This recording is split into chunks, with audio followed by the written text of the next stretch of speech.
What? Yeah, line. Yep. Mic test 1 2.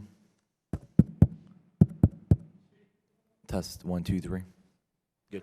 Eric.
This committee will come to order. And today we are here to discuss Iran's growing nuclear threat, as well as U.S. and allied efforts to stop it. And for this committee, there is no higher priority. The committee last heard from Undersecretary Sherman and Undersecretary Cohen in October of 2011. We welcome them back. And since that time, thanks to the bipartisan work of this committee, several sanctions aimed at Tehran's financial lifeline have been implemented, many of them over the objections of the administration. But Iran has seen its oil revenue drop by 40%. Official inflation has climbed to 30%, with unofficial estimates, frankly, being twice as high. So well done, but not enough. In the year and a half since our witnesses last appeared, the International Atomic Energy Agency tells us that the total installed centrifuges at the facilities at Natanz and Fordo have increased from 8,500 to more than 15,700. Now, that's an 85% increase since the last hearing. Some of these centrifuges are more advanced, perhaps 5 times as powerful as earlier models. A key facility is buried deep under the mountain. Iran continues to stonewall the IAEA on its development of nuclear explosive devices. It does not take a physicist to comprehend Iran's intentions, developing a nuclear arsenal. I am convinced that Iran will continue on this path until the sanctions bite so bad that the regime must relent or face upheaval. That is where we need to get. Meanwhile, Iran works to undermine governments in the region and around the globe. Iran's support is keeping the brutal Assad regime afloat. It has resupplied Hezbollah with at least 25,000 new rockets. And I saw the impact of some of those rockets in Haifa in 2006 when they were raining down on the city, targeting the trauma hospital, targeting civilian sectors of that city. In recent years, there have been Iranian-sponsored attacks on plots in Bulgaria, India, Thailand, in Georgia, Azerbaijan, Cyprus, and in Kenya. And frankly, one here in Washington, D.C. as well.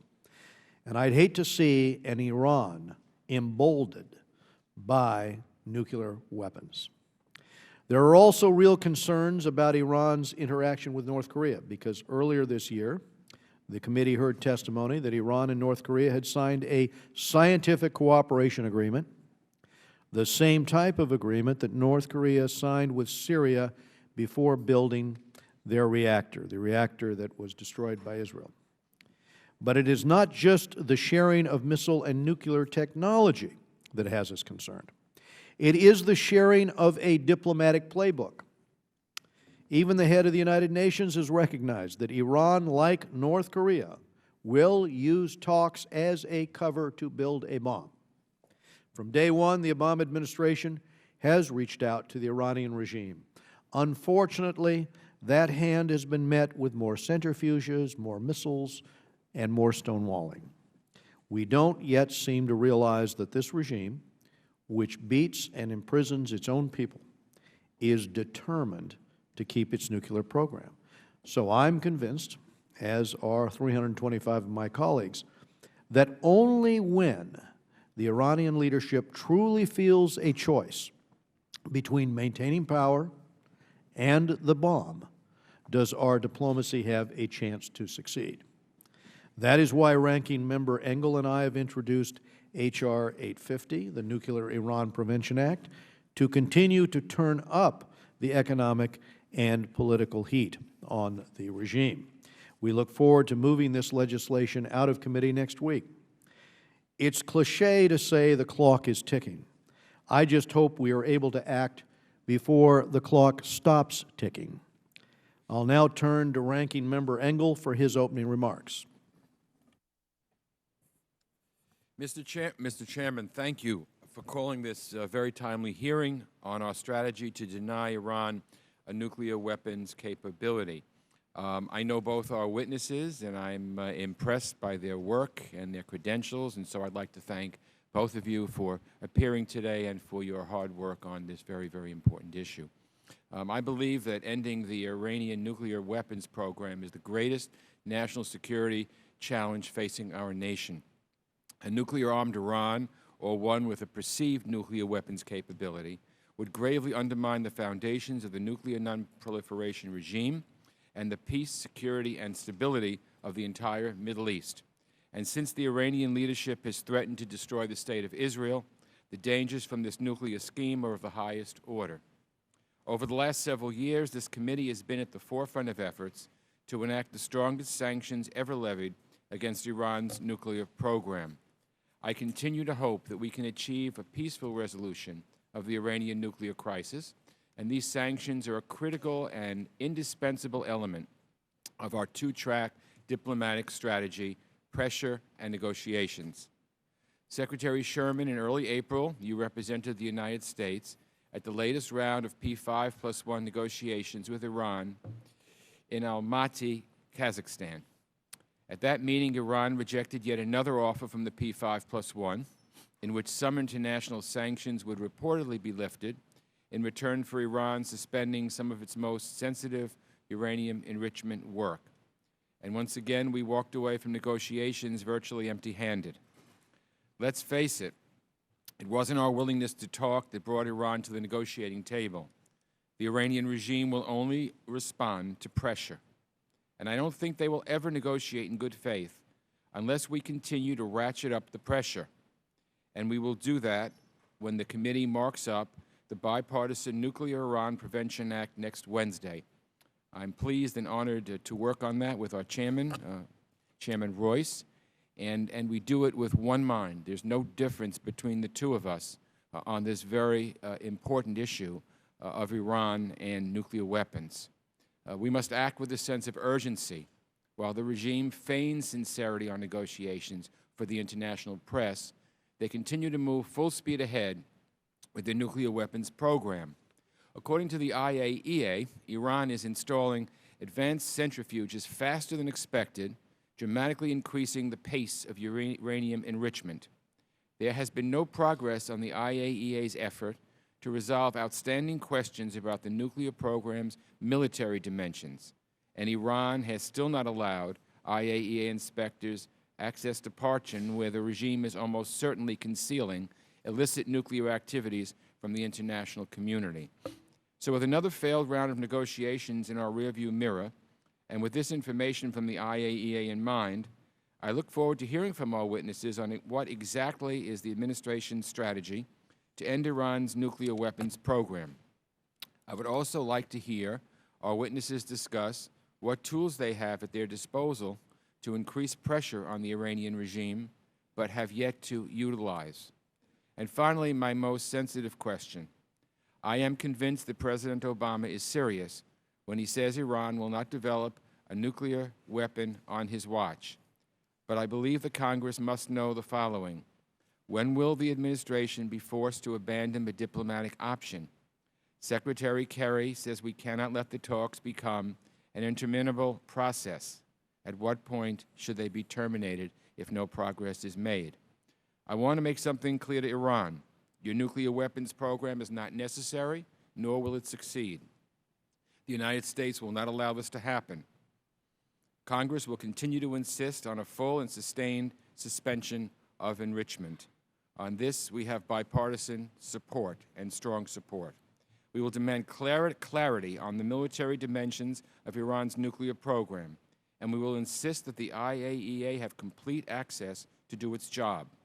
If rapid progress is not made in all of these areas, we will continue to press forward with even stronger sanctions. And again, that's what the Chairman and I are trying to do, and we have over 300 co-sponsors to our bill. I'm eager to hear how our witnesses assess the effectiveness of our current sanctions, and most importantly, I look forward to hearing about the administration's strategy to end Iran's nuclear weapons program once and for all. Thank you, Mr. Chairman. Thank you, Mr. Engel. We'll now go to Ms. Ross Leitonen, Chairman of the Middle East Subcommittee, for 1 minute, and followed by Mr. Deutsch, Ranking Member of that subcommittee. Thank you so much, Mr. Chairman, and thank you for the witnesses as well.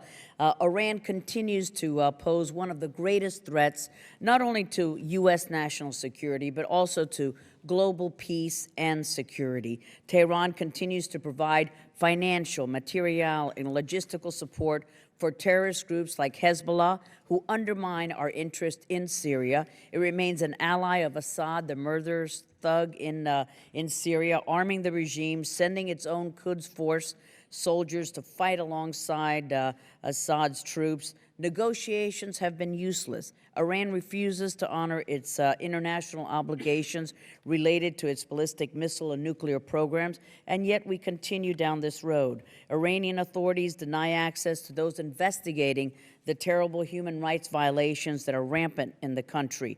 We've got to learn from the mistakes of the past so that we don't keep making them. And I'm interested in hearing from Mr. Cohen about the actions that his agency has taken to discourage Iran from using Venezuela and other areas to circumvent U.S. sanctions. Thank you, Mr. Chairman. Thank you, Ms. Ross Leitonen. Mr. Deutsch. Thank you, Mr. Chairman. Thanks to you and Ranking Member Engel for calling this hearing today. Secretary Sherman and Cohen, we greatly appreciate your being here with us today, though it seems, frankly, that we've been here before discussing the efficacy of U.S. sanctions and the status of Iran's quest for nuclear weapons. I want to commend each of you for the work that you've done and the undeniable effect that sanctions have had on Iran's economy. Iran is virtually isolated from the international financial markets. Its oil exports have been halved. But where are we now? The only bar for success, the ultimate bar, the ultimate judge of success of sanctions is Iran ending its nuclear weapons program. And thus far, we are no closer to stopping Iran's brutal human rights abuses, its support for Assad's heinous crimes in Syria, or preventing Iran's sponsorship of terror around the world. This unfortunately leads many to wonder how our policy of sanctions and diplomacy ultimately can work. There are discussions that diplomacy with Iran must be on hold until after Iran's elections in June. Well, what happens for the next 6 weeks? And how long can we afford to wait as Iran continues to install centrifuges and increase its enriched uranium stockpile?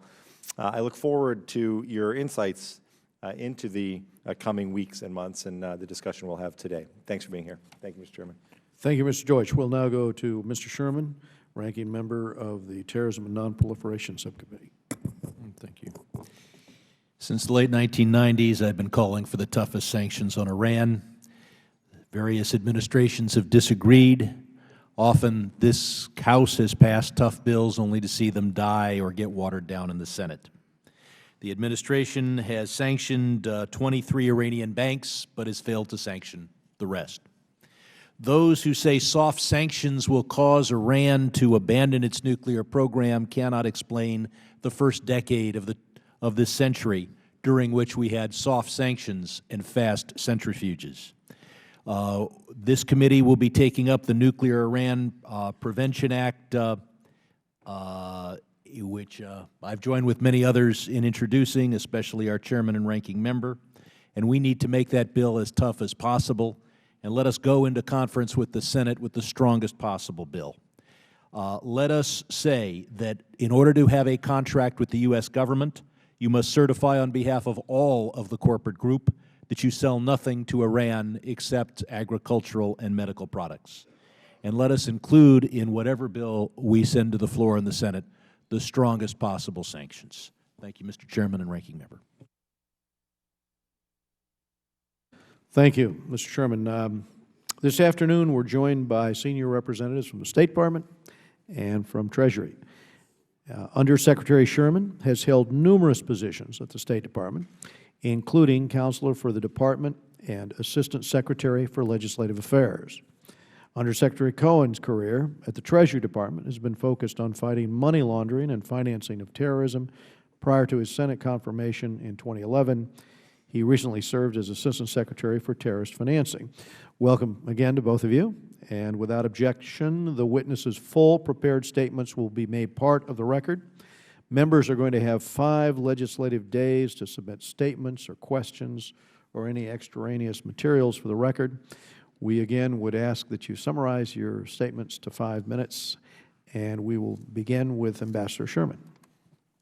Thank you very much, Mr. Chairman, Ranking Member Engel, and members of Congress and of this committee. Good afternoon, and thank you for the invitation to testify about one of our top foreign policy and national security priorities, Iran. Iran's leaders want the world to think of their country as a legitimate power and a regional leader, yet the costly and destructive decisions the regime is making day after day undermine Iran as a credible player on the world stage. What's more, Iran's policies, from its nuclear weapons ambitions to its destabilizing regional activities to its abysmal record on human rights, create a range of challenges to the United States and to every country committed to peace and stability. The Obama administration takes every single one of these challenges seriously. We know that our success depends on effective collaboration here in Washington and with our allies and partners around the world. We're pursuing a number of avenues to deal with Iran: resolutions and other actions at the United Nations, the Human Rights Council, the IAEA, and other multilateral organizations, wide-ranging and deep sanctions, ensuring we have the appropriate force posture, leveraging bilateral relationships to raise a red flag when Iran seeks to open a new embassy, and engaging the Iranian people through virtual diplomacy. Every day, every bureau in the Department of State and virtually every department in the U.S. government has their eye and their actions on Iran. We're making clear that Iran's international legitimacy and the end of their isolation depends on the choice Iran's leaders are facing right now: change course or continue to pay the cost of intransigence. Indeed, we meet here today on the day that High Representative Ashton is having dinner with Dr. Jalili of Iran, now a presidential candidate, to push hard on the basis on which negotiations might go forward. We meet on the day that the IAEA is meeting with Iran in Vienna to press again in advance of the June Board of Governors meeting. And we meet on a day when the UN General Assembly is debating Syria and Iran's role in it. I'd like to discuss a few details about the administration's policy toward Iran. I'll begin with the nuclear program. From the start of this administration, President Obama has been clear: the United States will not allow a nuclear-armed Iran. He has also been clear that Iran's leaders have a choice: live up to their international obligations or continue down the path toward isolation. As Iran's leaders have continued to defy international consensus, we've put in place a dual-track policy of ratcheting up pressure in the form of sanctions and other measures while pursuing a diplomatic solution. The sanctions, as many of you have said, have hit the Iranian economy hard. Iran's crude exports have plummeted, costing $3 to $5 billion per month to Iran. The rial has depreciated more than 50% over the past few months, and official inflation is at 32.2%, although informal estimates are significantly higher. Even with sanctions in place, we're making sure that humanitarian trade continues so that the Iranian people aren't facing impossible hardship. At the same time, we and our P5+1 partners are pushing for a diplomatic solution. We have offered Iran the opportunity to reduce tensions and move toward a negotiated solution. Unfortunately, so far, the Iranians have fallen far short with their response.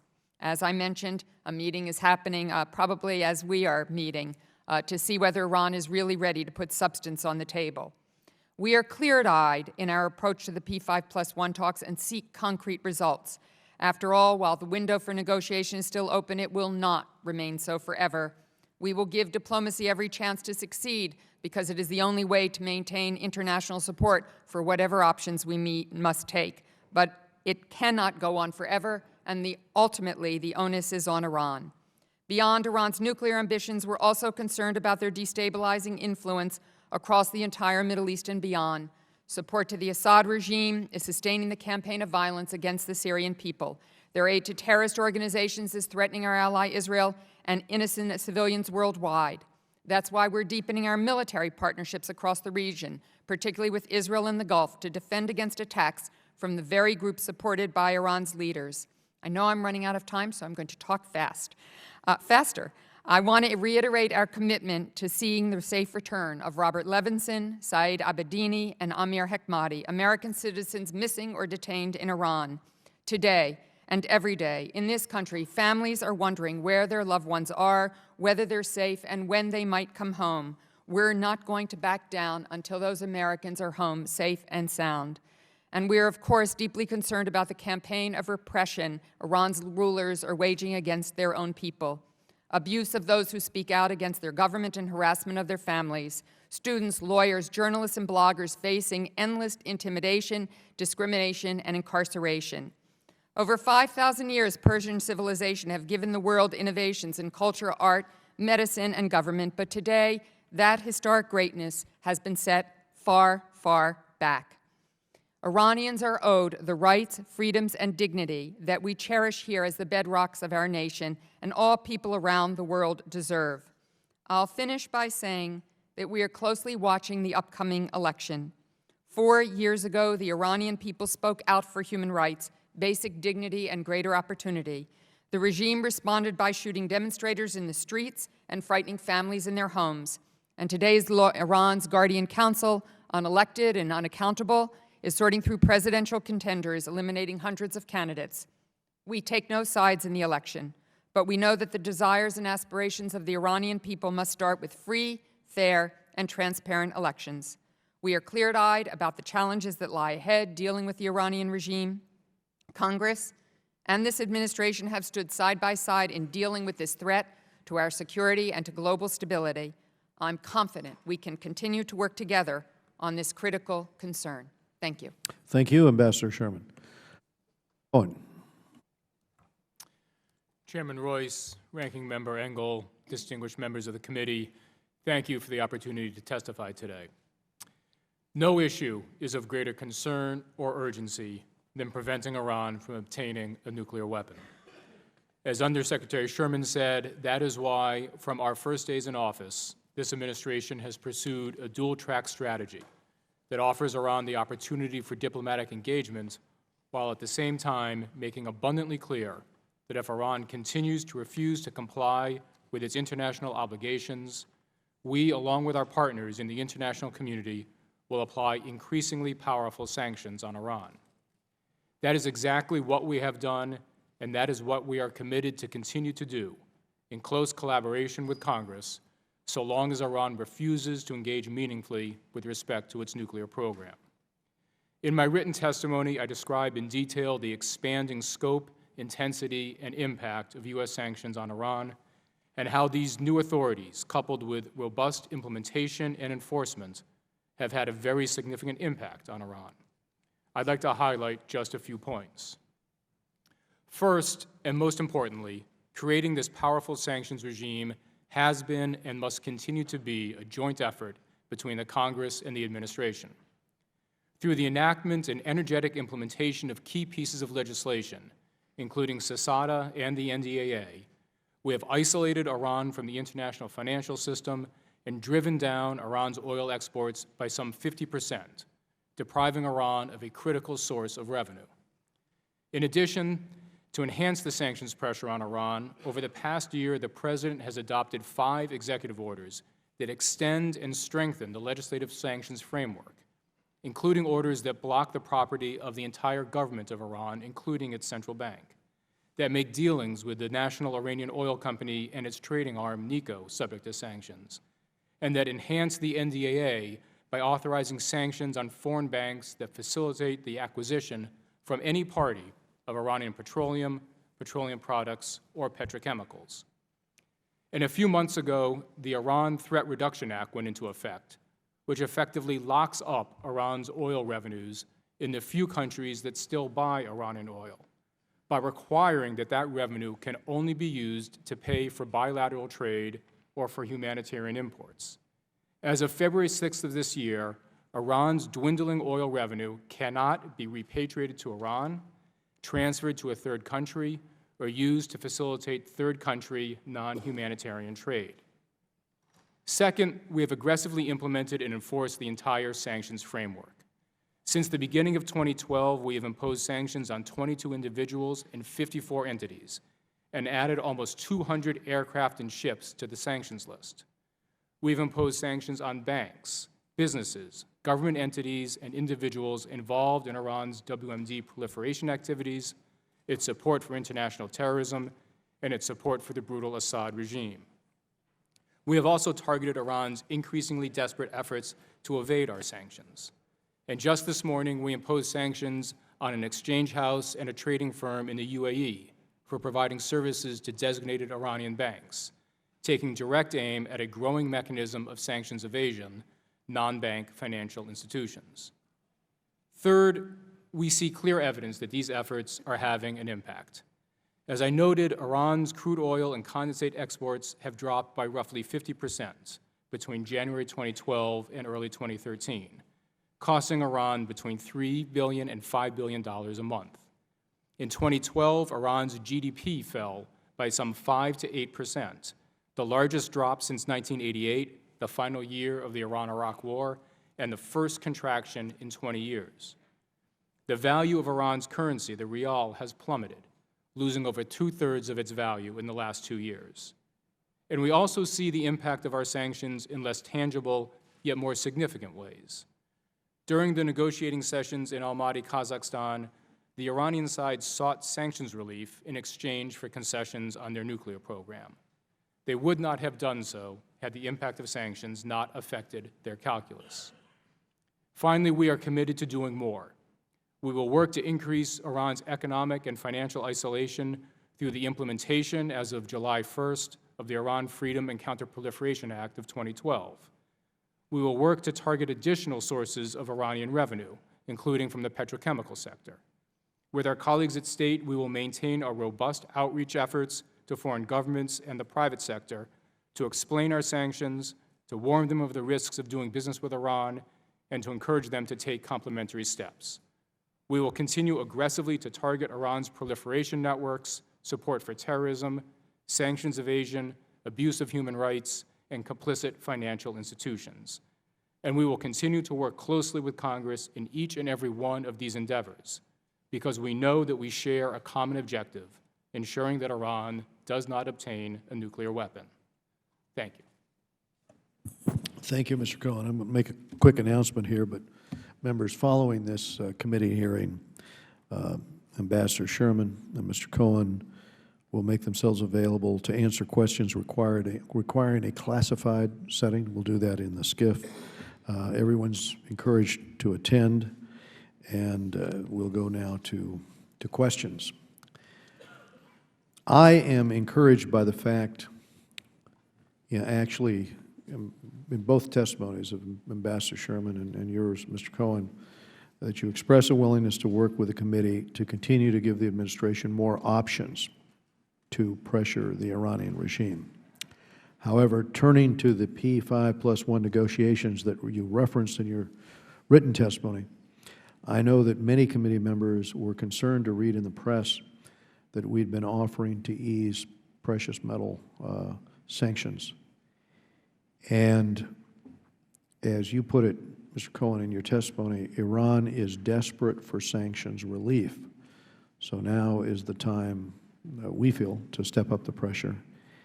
And on that note, you testify that we will actively investigate any sale of gold to the Iranian regime. With its currency now in free fall, the Iranians desperately need to acquire gold. And as you note, you have an executive order that would allow you to target those who would provide gold to the regime. As of July 1st, the law will allow you to go after those providing gold to anyone inside Iran. There have been reports that there has been a pickup in gold sales, and that's the question I want to ask of you. Who specifically have you sanctioned for gold or related transactions with the government of Iran? And given that the transfer of any precious metals or gold to Iran will be in violation of U.S. law after the 1st of July, what is the Obama administration going to do before July 1st to prohibit transfer of gold to Iran? Mr. Chairman, we are obviously aware of those reports, and we are tracking very closely the sale of gold to Iran, because as you note, as of last July, the executive order adopted by the President makes sanctionable the sale of gold to the government of Iran. We have been very clear with our counterparts around the world and with the private sector actors that this provision is one that we take very seriously and that we intend to enforce. And I can assure you that we are looking very, very carefully at any evidence that anyone outside of Iran is selling gold to the government of Iran. I've got just one more moment. I think there's some important information that on this topic that I want to share with you in the closed session afterwards that I think bears on your question. Okay, well, we'll look forward to that. There is a new report that estimates that between July 2012, when the executive order was signed, and last month, Iran received over $6 billion in gold. Now, that's about 10% of Iran's total oil exports for 2012 of 60 billion. So for the first quarter of this year, gold exports to Iran amounted to $1.33 billion. And the other question I would just ask you is, what action is the Obama administration prepared to take against Turkey's state-owned bank, Halk Bank, whose continued business dealings with the Iranians through gold fly in the face of international sanctions? Mr. Chairman, this administration, I think, has demonstrated that it will apply our sanctions without fear or favor. We have applied sanctions to persons and entities in countries that are our allies and countries that are not so much our allies. We pursue the facts, we pursue the evidence, and we will continue to do so. With respect to the gold provision in the legislation that goes into effect on July 1st, we have also been out around the world making certain that anybody who is engaged currently in the sale of gold to Iran, to the private citizens in Iran, understand that as of July 1st, any sale of gold to Iran, whether to the government or to private citizens, is sanctionable under the new provision that goes into effect as of July 1st. We have been clear that that July 1st date is a real date, and that after July 1st, any sale of gold to Iran is something that we will pursue vigorously. Let me go to Ambassador Sherman for a question. Last month's talks in Kazakhstan did not seem to achieve any progress towards curbing the ambitions in Iran towards their weapons. And in response, Secretary Kerry said the talks cannot be allowed to become a process of delay. We've heard similar statements over the last 5 years, yet, of course, we continue to talk, and Iran continues to enrich. And I was going to ask you about press reports that have indicated that the P5+1 offered to ease some level of sanctions on Iran if it demonstrated seriousness. In order for Iran to receive relief from U.S. sanctions, what actions then are we demanding of Tehran? And is it still the position of the U.S. that Iran must suspend all nuclear activity as required by several UN Security Council resolutions? I don't think we're relenting on that, but let's hear from you. Thank you very much, Mr. Chairman. Indeed, the ultimate goal of any negotiation is that Iran come into full compliance with UN Security Council resolutions, as you suggest.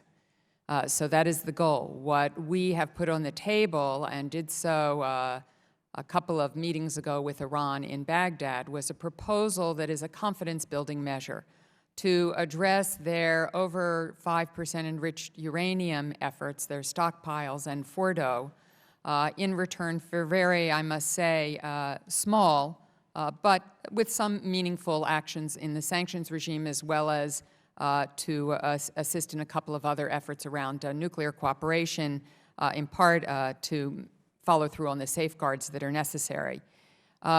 We did this because we want to get some time to negotiate a comprehensive agreement to come into full compliance, and that takes time, as you know, Mr. Chairman, because you understand this problem quite well. Stopping their nuclear program and all the components of it is a very highly technical matter. And so everything that we do takes a lot of implementation, a lot of monitoring and verification to ensure that there is compliance. When we were at Almaty this last time, it was much better in process terms in that there were quite substantive discussions all on the nuclear program, all on the elements of the nuclear program we've been discussing, and quite a bit of direct back and forth with each one of us, including with me. And as Secretary Cohen indicated, for the first time, Iran evidenced their concern about sanctions and the need for sanctions relief to come into compliance. So it is a measure of the importance of sanctions, no doubt about it. But the P5+1 were entirely united. We thought that what Iran offered in response to our confidence-building measure was far too little. As one of my colleagues put it, we're on a 100-kilometer, this was a European, 100-kilometer effort. Our confidence-building measure maybe is 20, 25 kilometers along the way, and we thought our package was balanced with 25 kilometers in return. To be generous, Iran put 5 kilometers on the table and wanted 75 to 100 kilometers in return, and that's not going to happen. Even though some of my colleagues in the P5+1 obviously have a variety of views, we stood united. We told Iran we could not schedule another meeting until they went back and talked to their government and were ready to put more substance on the table. Then we would consider meeting again. And indeed, that is the message that the High Representative is delivering at dinner tonight, to see what the Iranians are coming to the table with and whether it is worth pursuing a meeting. The one last thing I want to say is we must ensure that we do everything we possibly can to show that diplomacy has or has not worked, because whatever actions we ultimately may have to take will require international support. So we must show that we have taken every last opportunity at a peaceful solution. Thank you, Ambassador Sherman. We'll go to Mr. Engel of New York. Thank you, Mr. Chairman. I want to piggyback on a couple of the Chairman's questions. Can you confirm whether Turkey continues to send gold to Iran in exchange for natural gas?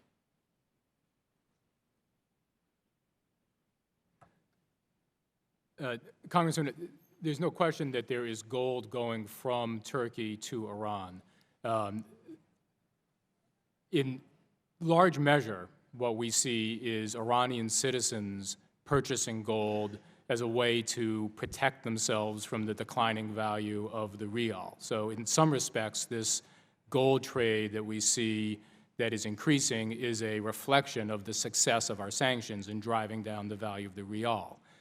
With respect to whether Turkey is paying Iran for its gas imports in gold, we can go into this in greater detail in the closed session, but I think the short answer of that is we do not see that occurring.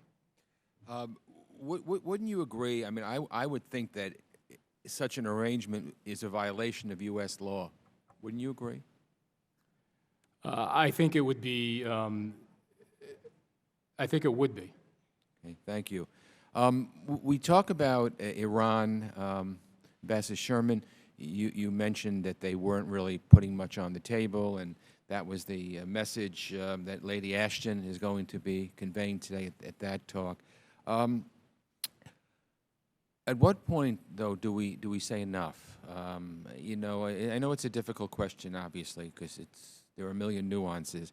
But when would the administration no longer consider diplomacy to be an option? At some point, I think obviously we need to make a judgment on that. Sure, and we make those judgments on a constant basis every time we sit down to talk with the Iranians. Congressman, what I would say is that the President has said that he believes there is still time for diplomacy, as does Secretary Kerry. In fact, our close ally Israel, the Prime Minister of Israel, has said there is still time for diplomacy.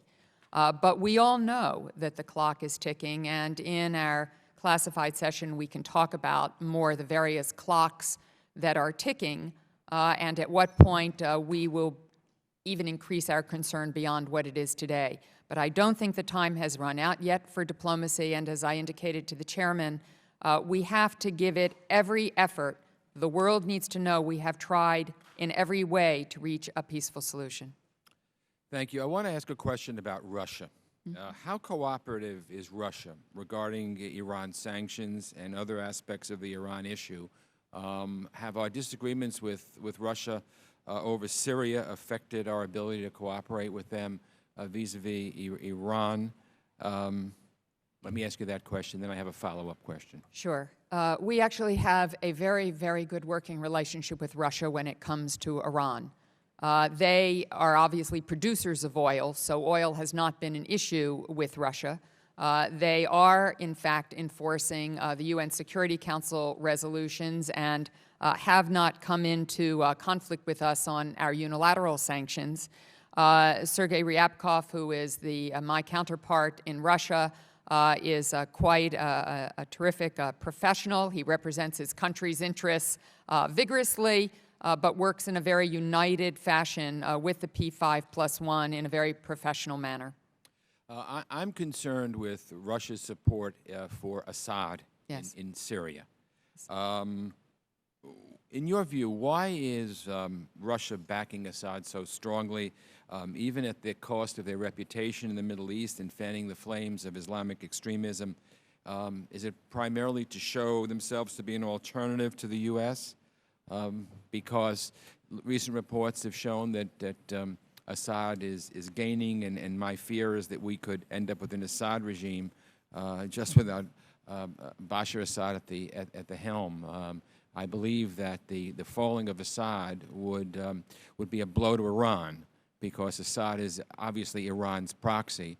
Weapons going from Iran through Syria into Lebanon, weapons that Israel just took out, but that has been a constant. So what is Russia doing? Is it primarily showing themselves to be an alternative to the United States? Well, I think, Congressman, Russia has many both geostrategic and commercial interests in Syria, and Syria has been its anchor in the Middle East, and so it has a lot invested. I don't believe, as Secretary Kerry has noted after his meeting with President Putin and Secretary Lavrov, that Russia is necessarily tied to any one individual in Syria, but rather wants to protect its interests in Syria. I think that it is a positive thing that the United States and Russia, under the auspices of the UN, and working with partners and allies around the world, are moving to organize a Geneva II, to have the opposition sit down with representatives of the regime, to get to a transitional government with full executive powers by mutual consent. And by that very definition, it will not include Assad, because the opposition would never consent to Assad being part of that transitional government. So we think this is a positive thing. There is no ceasefire attached to this. The actions on the ground will continue. I think that both General Idris and the Syrian Opposition Coalition are trying to organize and strengthen their efforts. There are many players in the world that are helping them to do that. We are with non-lethal means. And so I think that we are on a path working with Russia to get to a better place and to end the violence that's cost at least 82,000 lives, millions of refugees and internally displaced people, and horrific attacks. Well, let me just say in conclusion, I really believe that we have a vital national security interest in ending the strategic relationship between Iran and Syria and severing Hezbollah's lifeline to Tehran. And I hope we all continue to work toward that goal. Quite agree. Thank you. Thank you, Mr. Chairman. We go now to Eliana Ross-Leitonen of Florida. Thank you very much, Mr. Chairman. As you know, for years, this committee has led the Congress in efforts to stop Tehran's nuclear progress. We've enacted several rounds of sanctions legislation that have worked to stun the regime, exacting pain on Iran's economy. Under Secretary Cohen, I would like to commend and applaud the Office of Terrorism and Financial Intelligence for its work in enforcing and improving sanctions on the Iranian regime. Last week, Treasury designated an Iranian financial institution, the Iranian Venezuelan Binational Bank, using authorities aimed at freezing the assets of proliferators of weapons of mass destruction and their supporters. Keep it up. Thank you.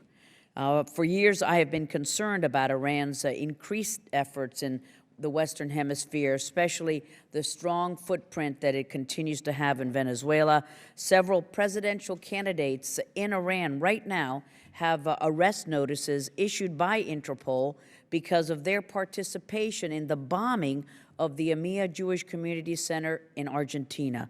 What further actions can your department take to discourage Iran from using Venezuela, from getting into other countries to circumvent U.S. sanctions? What is your assessment of Iran's activities in the Western Hemisphere? We've got to continue to ensure that companies or financial institutions that are violating U.S. sanctions are not overlooked and are held accountable. But I've been more than dismayed by the lack of urgency from the administration on this threat to our national security and the security of our ally, the Democratic Jewish State of Israel, is in jeopardy. Without learning from the mistakes that we have made with the North Korean nuclear program and the six-party talks, the administration still believes that Iran can be disarmed with diplomacy. It views Iran's nuclear program through rose-tinted glasses, refusing to see what is self-evident to all. Diplomatic overtures have not and will not ever work with Iran. Ambassador Sherman, when you testified before this committee in October of 2011, you said correctly, sanctions are most effective when they are severe and when they are enforced. Yet 2 years later, the administration continues its engagement policy. Do you believe that engagement with Iran will yield positive results? What concessions has the administration offered to keep negotiations on the table, if any? And the latest round of P5+1 negotiations with Iran have ended in failure yet again, as you pointed out. The only thing that has changed is Iran being closer to nuclear weapons capability. It's like Charlie Brown and the football. When will the administration learn that Lucy will still pull that football away? I agree that sanctions must be fully and vigorously enforced. Why then does state continue to not fully implement certain sanctions? Why do you provide waivers on others, like repeatedly providing 20 sanction waivers to countries buying Iranian crude oil? Also this week, the administration announced that the U.S. will not participate at the ambassadorial level in the upcoming conference on disarmament upon hearing that Iran is set to chair this session, but stopped short of saying that we will withdraw completely. And so we miss yet another opportunity to bring about change at the UN. Iran chairing the disarmament conference. It's like allowing the inmates to run the prison. We should make it clear to the UN that it must immediately remove Iran from chairing this conference, bar it from attending, or lose U.S. support and funding. Will we ever do that? And I will start with you, Mr. Cohen, in 1 minute. Well, first, Congresswoman, let me say thank you very much for your kind words. I know that for the hundreds of dedicated career civil servants who work in the Treasury Department, what you have to say is very much appreciated, and I appreciate your words. With respect to the actions that we've taken in Venezuela and the Western Hemisphere more generally, as you know, we designated the Iranian-Venezuelan Binational Bank last week. We have in the past designated IRGC-related entities that are involved in the construction industry in Venezuela. We are very much focused on any efforts by Iran to expand its footprint in South America and Central America, whether it's through the IRGC, through their intelligence services, through their efforts to export oil, whatever it may be. This is something we are tracking extremely closely and are Thank you very much. to respond. I'm sorry, my time is up. Thank you. Thank you, Ambassador. We'll go now to Mr. Sherman of California. First, let me say that there is no contradiction among those of us who believe in maximum sanctions and continued negotiations. In 1918, we negotiated with the Kaiser's Germany while not only sanctioning, but also waging all-out war.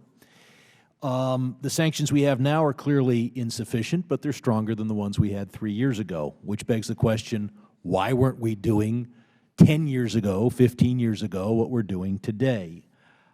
Certainly after 2002, when we were aware of the Iranian nuclear program. The reason for that is that there have been advocates in the last 3 administrations of soft sanctions, of be nice to them and they'll be reasonable to us. And I don't know what our policy is now. I know that more sanctions are going to require methodology and technical work. We have to think of new ones. You have to get them applied. But we first face the policy issue. Do we want strong sanctions, or do we want pedal to the metal, absolute, everything we can do sanctions? I heard from Mr. Cohen talking about increasing sanctions. Gee, shouldn't we have them at pedal to the metal level now? And I wonder whether there is still support in the foreign policy agencies for being less than totally tough on Iran, or is it our policy to be absolute pedal to the metal, to sanction and pressure the Iranian government and economy in every way we possibly can as we develop new methodologies? Are we being softer than maximum in an effort to curry favor with Iran? Ambassador Sherman. Congressman Sherman, we are absolutely pedal to the metal because it is a dual-track policy. Thank you. I don't know whether Mr. Cohen has a response as well. I just want to, if I may, sir, add one thing to that. We have to be pedal to the metal, but make sure that the pain is felt on Iran, first and foremost. And so we have to do it in a way that makes sure that as we work with our friends and allies around the world, they are not getting more pain than Iran is. And I know you are working carefully with us to do so. Let's see about pedal to the metal. Mr. Cohen, we've got the Bank Kulan of China, which has been sanctioned. But it doesn't do any business with the United States, so the sanction's meaningless. Its parent corporation is the China National Petroleum Corp., which does do business with the United States and has not been sanctioned. Are we, in effect, telling all of international business, you can do all the business you want with Iran, as Kulun Bank has, just do it in a separate subsidiary, so your parent corporation can do business in America, and you'll have a separate subsidiary to do business with Iran? Are we going to sanction China National Petroleum Corp., or are we just going to say, you can do business with Iran, just set up a separate subsidiary? Well, Congressman, the sanction against Bank of Kunlun has had real effect. As you know, Kunlun did not have any correspondent accounts with the United States, but it did have a number of correspondent accounts with other banks around the world. Mr. Cohen, if I can reclaim my time. It's obvious that the sanctions would be much tougher and much more significant. You can say there was some slight effect on Bank of Kulan. But why have we not sanctioned the China National Petroleum Corp., which would obviously have a much bigger impact than the little bit of impact that may or may not have occurred with regard to Kulan? The conduct at issue that led to the sanction of a Bank of Kunlun was transactions by a financial institution with designated Iranian banks. We applied sanctions to Bank of Kunlun, and then we went to every one of Kunlun's correspondents around the world. And Mr. Cohen, you're not answering the question. Why haven't we sanctioned China National Petroleum Corp., the parent corporation? Well, the technical answer, Congressman, is that the authority to sanction Bank of Kunlun is an authority to sanction a financial institution. That's the authority we have. So are you going to be advocating in our next bill that we give you the any authority you might need? Is the administration in favor of giving you the tools to sanction the China National Petroleum Corp.? I think the answer, Congressman, is what Ambassador Sherman said. Let me sneak in one more question, I'll have you, and that is, why haven't we sanctioned all Iranian banks? You've done 23. Why haven't you done the rest? We have sanctioned 28 Iranian financial institutions. We have sanctioned those institutions where we have evidence that they have either supported Iran's nuclear program or supported its international terrorist activity. Every single one of the banks for which we have evidence, we have applied. Excuse me, all these banks are operating under the regulation and control of the Iranian government, which is a terrorist organization. You should sanction all the banks immediately. If you're going to have to wait for a smoking gun on every Iranian bank, all they have to do is create 3 or 4 more, and they can continue to do business. Every bank that responds, and if you're going to say you're pedal to the metal, you got to do all Iranian banks, not just say, well, they created a new one, and we don't have a smoking gun for that one yet. I believe my time has expired.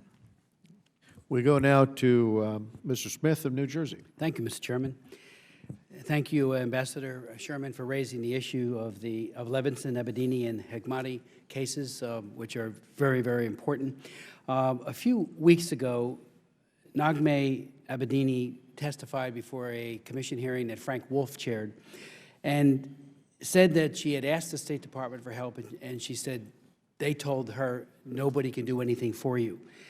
We, all of us, welcome with gladness and gratitude when Secretary Kerry made a very strong statement on behalf of Saeed Abedini, an American pastor who is now in prison. I wonder if you could update us as to exactly how is he doing and what has been done to try to effectuate his release. Thank you. We remain very concerned about Mr. Abedini. He was spearheading, as some of your colleagues may not know, the construction of an orphanage in 2009 when the Revolutionary Guard detained him and threw him into prison.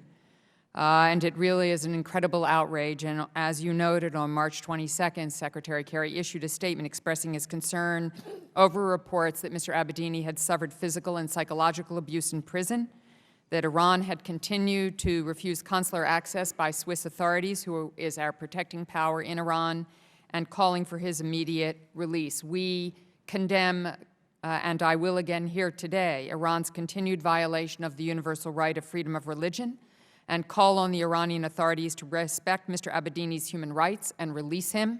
I quite understand why his family feels that not enough has done. As a wife, as a mother, if one of my children or my husband were in a prison, I would never think there was enough until they were home safe and sound with me.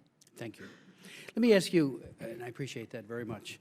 In December, Secretary Clinton renewed an exemption to our Iran sanctions that targeted Chinese financial transactions with the Central Bank of Iran, citing significant reduction of Beijing's purchases of Iranian oil over the prior 6 months. But the publicly available data suggests that no such reduction had taken place. I would ask you, has it? Will you provide the committee with the data that supports the Department's exemption decisions? And my understanding is we're talking about between 1 and 1.4 million in totality, the amount of oil, barrels, I should say, that are being exported a day.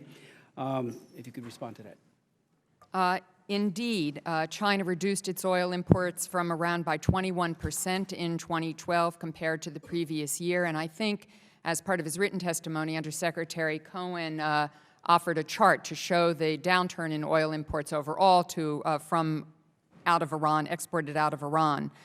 In terms of the next exception that China would be eligible for, which comes up in June, we are looking at the data. The data always lags behind. We're waiting for April data, obviously, will probably be the last month we'll get to see.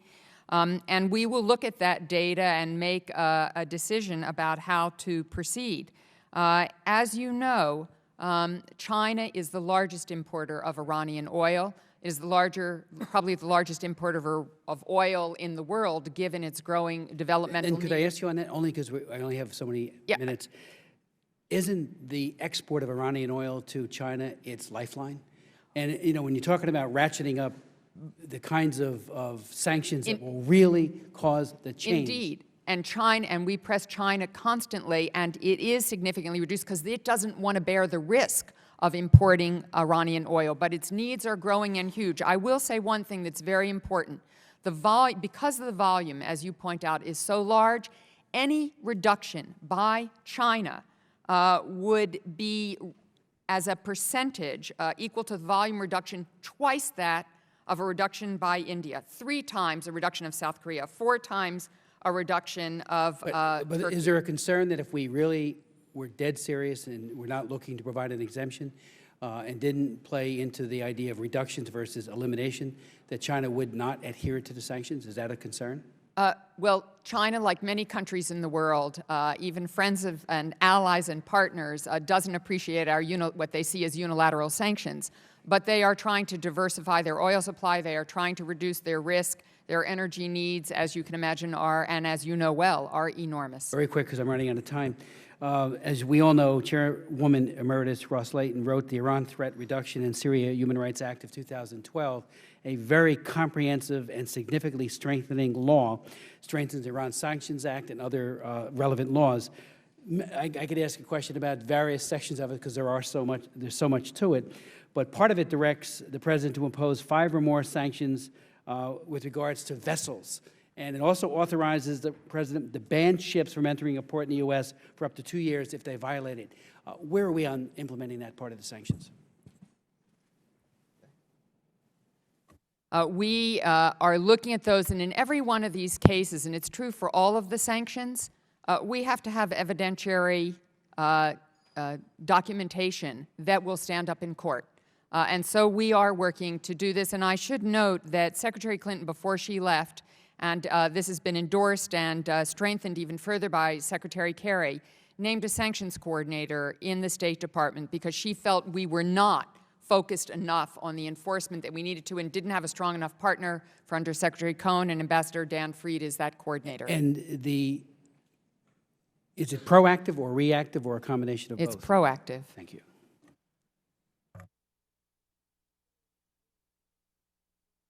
We'll go now to Mr. Deutsch of Florida. Thank you, Mr. Chairman. First, as I stated in my opening remarks, I do want to commend you both again for the extraordinary job that you've done on sanctions enforcement.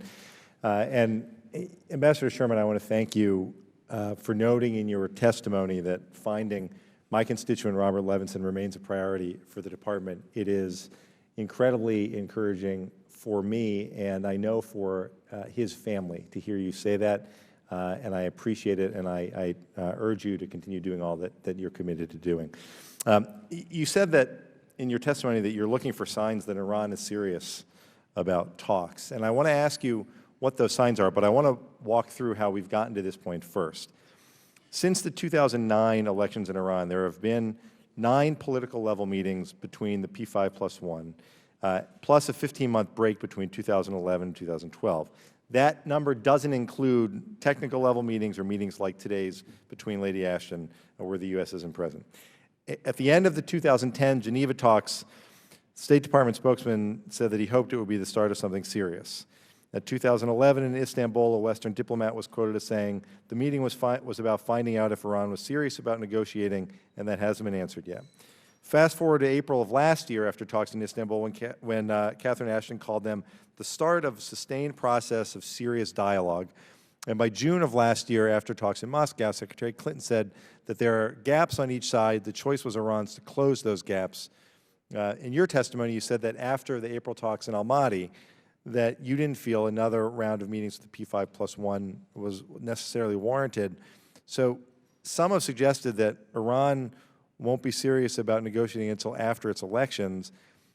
A couple of questions. Are we willing to wait until the end of the summer for another round of talks?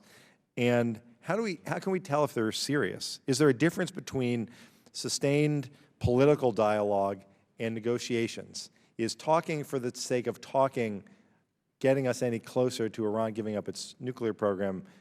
If you could try to respond to those, I'd appreciate it. All very good questions, Congressman. In terms of the election, we assess, and we can talk about this further in the closed session, that there is one decision maker when it comes to Iran's nuclear program, and that is the Supreme Leader. And he will remain the Supreme Leader after June 14th presidential election. So in absolute terms, the election will make no difference.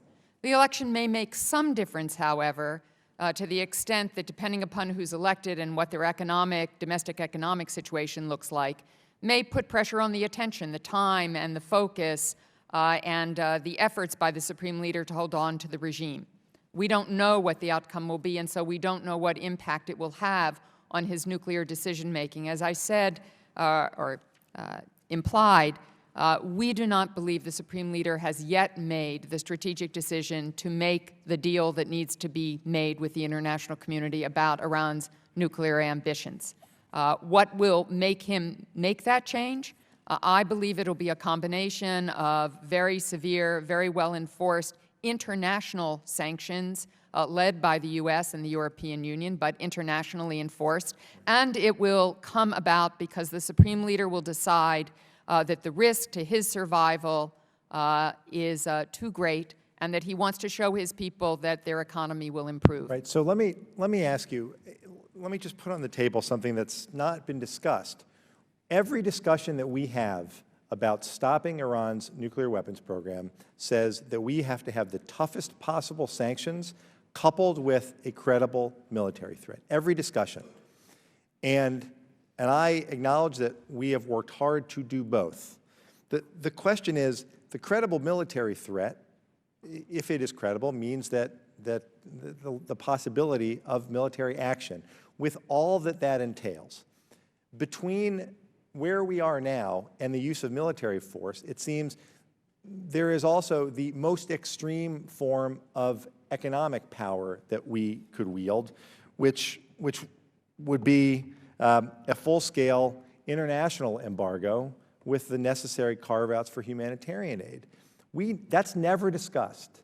Yet we seem okay to talk about the military option. Is that something that should be on the table for the Supreme Leader to understand that we're serious about this? We have all, in fact, discussed this, and I know you've discussed it up on Capitol Hill, and we've discussed it with some of our allies and partners. It is a very complex undertaking because it requires the international community. There are some legal issues involved with taking such action.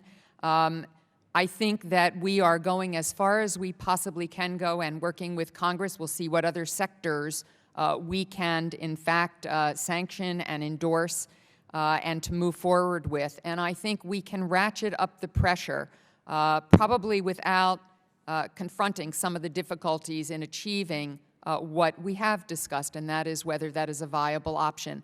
I think the other thing we have to do is look at whether there is any other way that Iran can find itself out of the quagmire it has created for itself. And the President has long said that if Iran ever meets its international obligations, as President Bush said as well, they have a right to a peaceful civilian nuclear program under the NPT, and of course there would have to be additional safeguards and monitoring.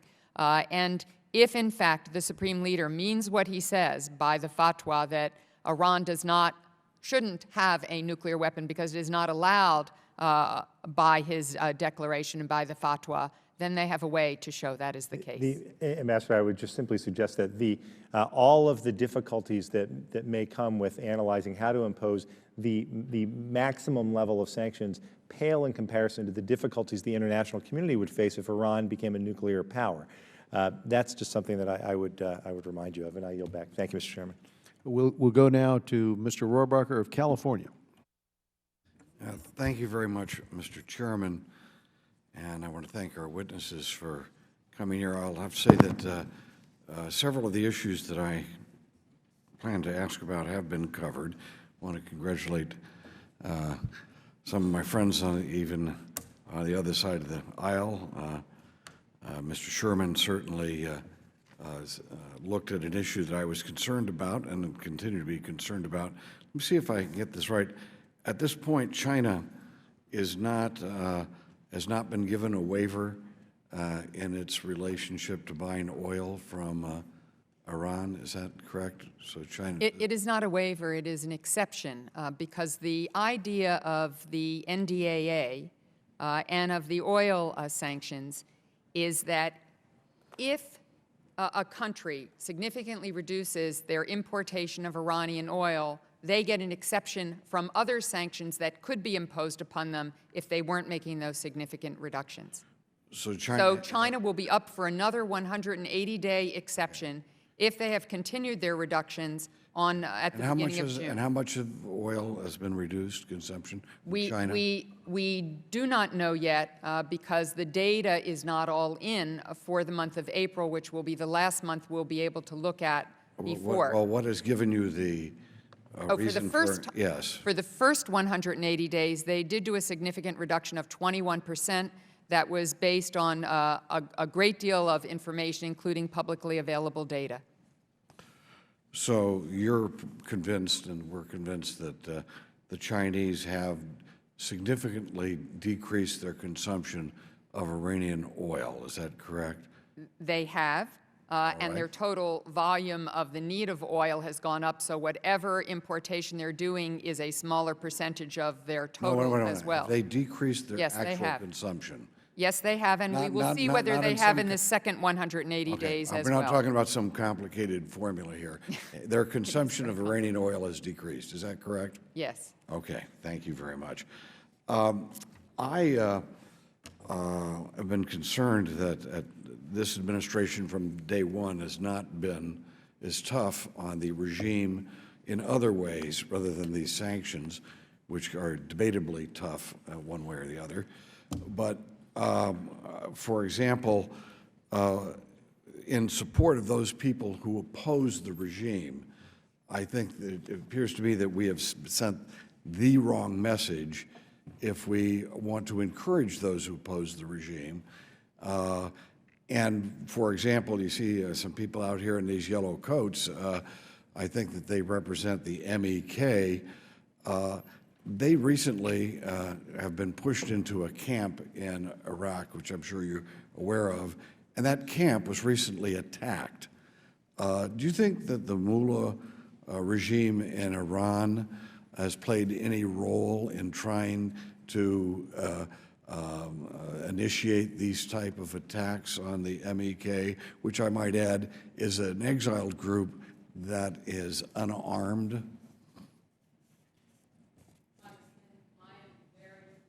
I am very, very concerned about the people in Camp Liberty.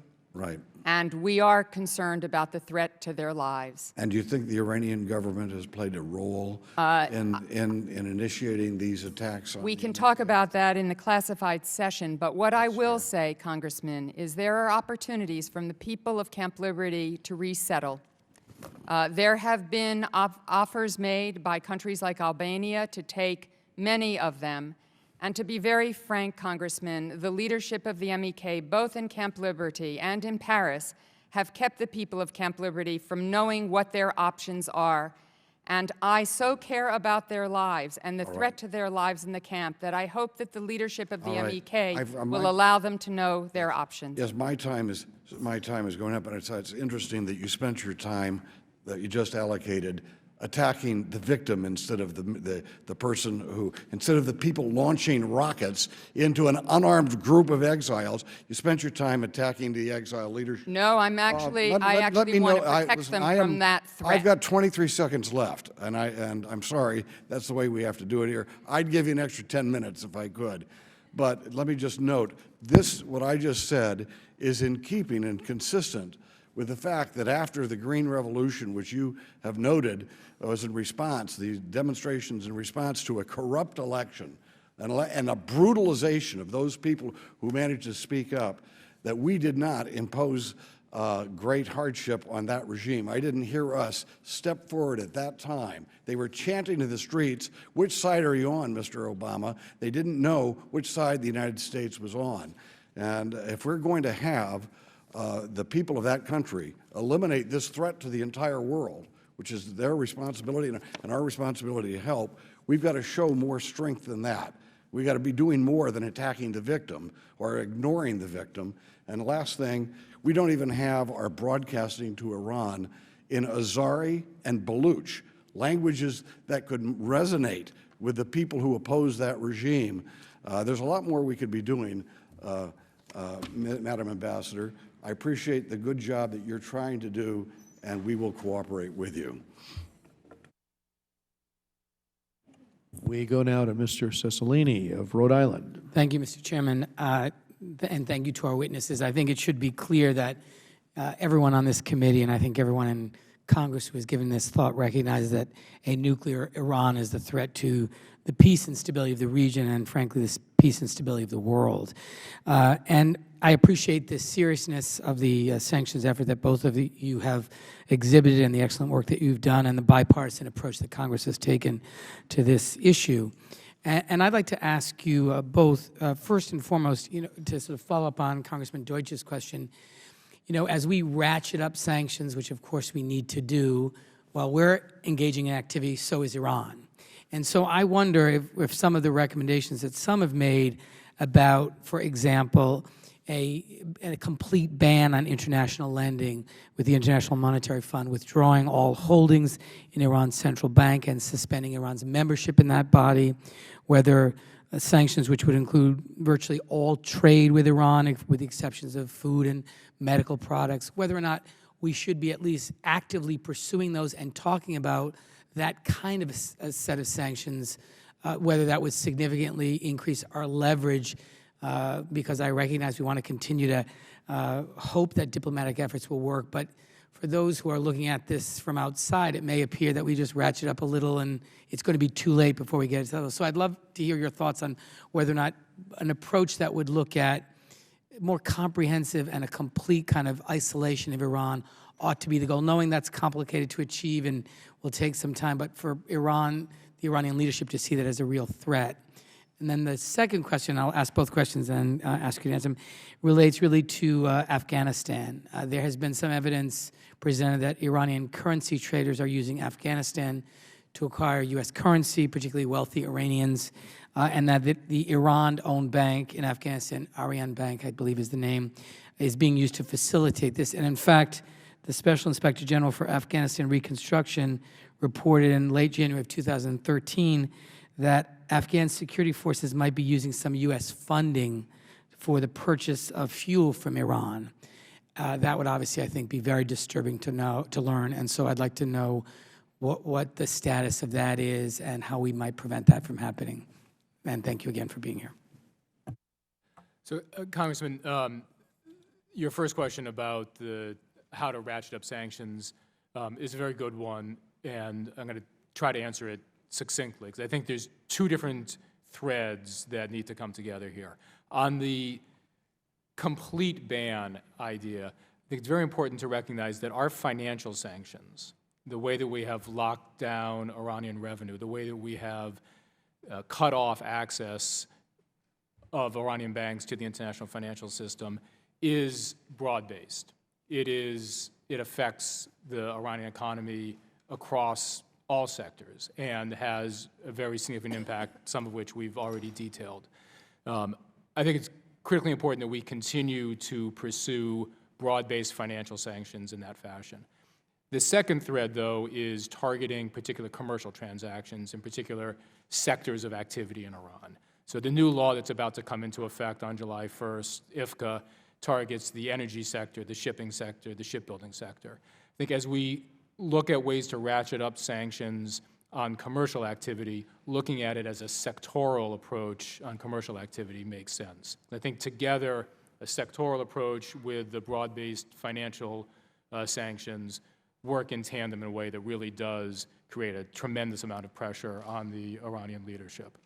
And obviously we're very much engaged with— But is there any reason we shouldn't do all those sectors now, like rather than building one after the other? I think the question, Congressman, is efficacy. And as we move and look at different sectors, it's important that we target the ones that have a real impact on the Iranians, that we can maximize that impact without, frankly, spending a lot of ammunition shooting at things that have little good to be little impact. On the question of the Aryan Bank fuel issue, if I could, I think it's probably better to talk about that in the classified session. Thank you. We'll go to Mr. Brooks of Alabama. Thank you, Mr. Chairman. I turn to some of the written statements that the witnesses have provided us. And first, I will read from Ambassador Sherman's remarks. A nuclear-armed Iran would pose a threat to the region, to the world, and to the future of the global nuclear proliferation regime. A nuclear weapon would put the world's most dangerous weapons into the hands of leaders who speak openly about wiping one of our closest allies, the State of Israel, off the map. As President Obama has stated unequivocally, we will not allow Iran to obtain a nuclear weapon, and there should be no doubt that the United States will use all elements of American power to achieve that objective. Ambassador Sherman, I want to explore with you what you mean by the phrase, we will not allow, I repeat, not allow Iran to obtain a nuclear weapon, and there should be no doubt that the United States will use all elements of American power, again, I'll repeat that, all elements of American power to achieve that objective. That's very strong language. When you state all elements of American power, are any of America's military capabilities off the table? Congressman, I think the President has been very clear that all options are under consideration. I think that everyone in the world would prefer there be a peaceful resolution to this situation, but no one should have any doubt about where the President of the United States stands on this. He will not allow Iran to have a nuclear weapon. He has stood side by side with many of our partners and allies around the world, including Israeli Prime Minister Netanyahu, and said as much. So there is no pulling back from that stance at all. So when you say all elements, you mean all elements? I do. That being the case, then is it fair to say that President Obama is prepared to use, if necessary, America's nuclear arsenal to stop Iran from developing nuclear weapons? I think it's probably most useful not for me to elaborate point by point on a situation that we have not yet faced. We have many elements of American military power, and we're able to achieve results in many, many ways. Let me go to a second one, although I anticipate you'll give a similar response. Then President Obama is prepared to launch, if necessary, an Iraq or Afghanistan-style ground invasion in Iran to stop Iran from developing nuclear weapons. Again, you're quite right, Congressman. We have many ways to fight Iran's efforts to gain a nuclear weapon, and they're wide-ranging, and they're along a very long continuum, and we will look at whatever we need to do to ensure that Iran does not obtain a nuclear weapon. Well, just so that there's no ambiguity about my perception, when you use the phrase all elements of American power, to me, that means, if necessary, America's nuclear arsenal, or if necessary, an invasion of Iran a la Afghanistan or Iraq style. So I'm not sure if that's what you intended, but that kind of language means that to me, and that's what I was trying to clarify. Not long ago, I met with Israeli Prime Minister Benjamin Netanyahu in Jerusalem. He said unequivocally that Iran will not get nuclear weapons.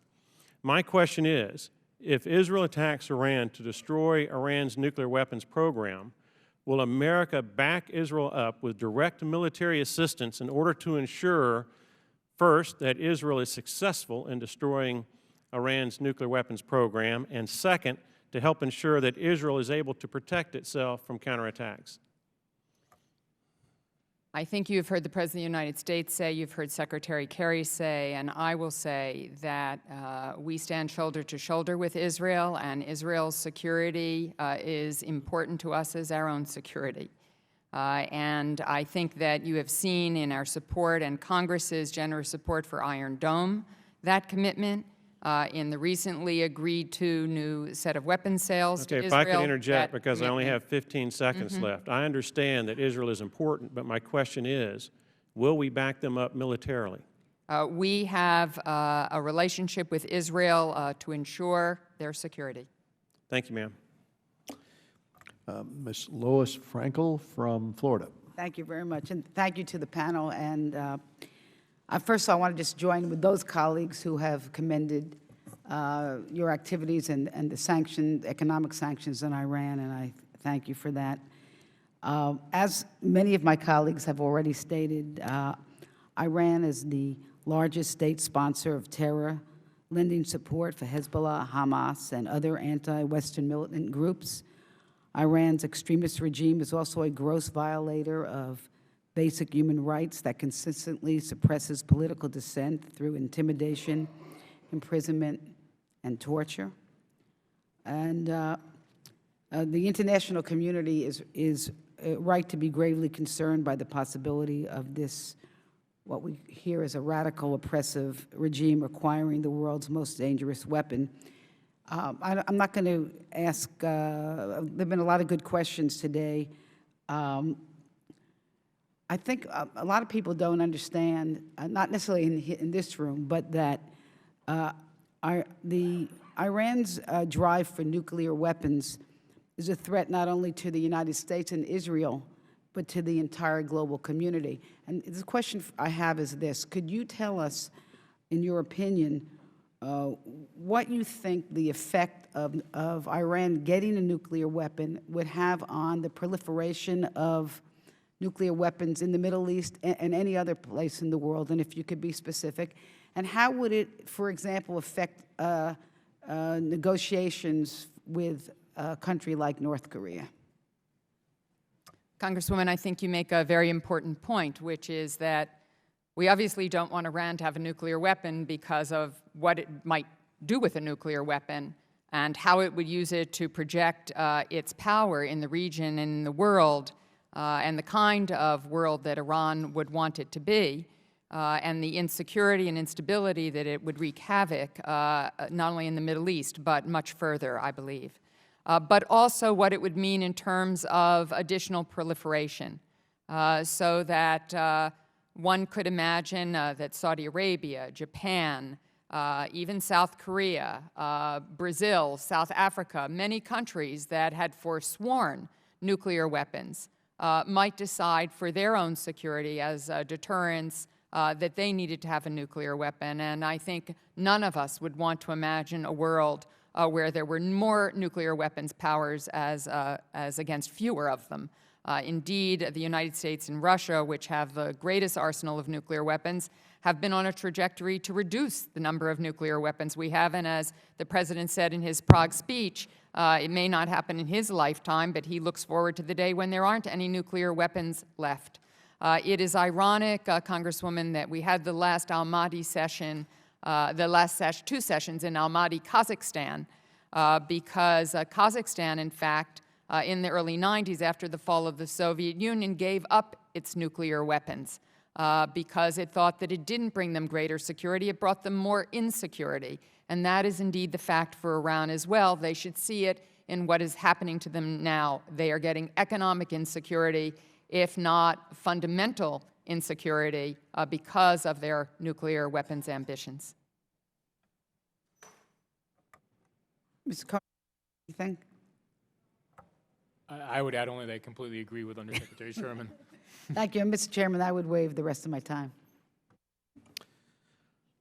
Thank you, Mrs. Frankel. We'll go now to Mr. Cotton, who took first place, fastest time for this morning's charity event benefiting the Wounded Warriors.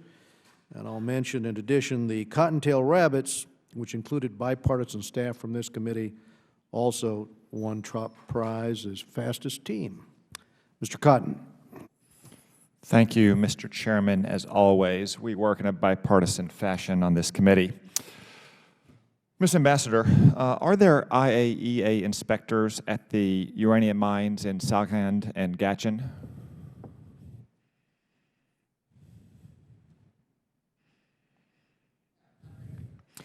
Do we know why that is the case, given the IAEA inspectors' presence at the other parts of Iran's nuclear supply chain?